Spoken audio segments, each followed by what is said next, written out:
আসসালামু আলাইকুম, কেমন আছেন সবাই? আমি আজকে সিম্পল পদ্ধতিতে গরুর মাংস রান্না করব। এখানে 2 কিলোর উপরে আছে গরুর মাংস। তো এর জন্য আমি নিয়ে নিয়েছি এলাচ আর দারচিনি, তারপর দিয়ে দিলাম তেজপাতা,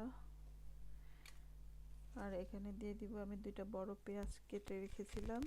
পেঁয়াজগুলো দিয়ে দিব আমি সব একসাথে মেখে, তারপর মাংসটা আজকে রান্না করব।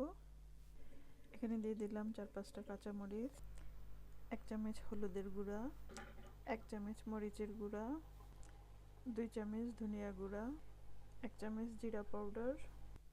এখানে আমি 2 চামচ জিরা পাউডার দিয়েছি 2 চামচ আদা রসুনের পেস্ট, দিয়ে দিচ্ছি 1 চামচ লবণ। লবণটা আপনাদের স্বাদ অনুযায়ী আপনারা দিয়ে নেবেন। আর এখানে দিয়ে দিচ্ছি 3 টেবিল চামচ পরিমাণ তেল। সব মশলা দিয়ে ফেলেছি। এখন আমি এগুলোকে ভালো করে মিক্স করে ঢাকনা দিয়ে চুলায় বসিয়ে দিব। এখানে আমি সব মাখিয়ে সুন্দর করে বসিয়ে দিলাম। একটুও পানি দেইনি আমি এখনো। এটাকে আমি ঢাকনা দিয়ে বসিয়ে দিব।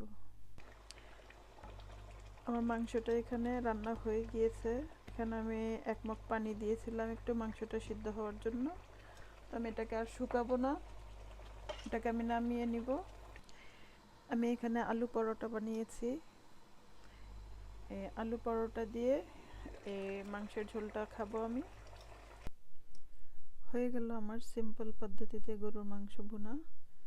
তো এটা আমি আলু পরোটা দিয়ে খাবো। এই আমি আলু পরোটা বানিয়েছি।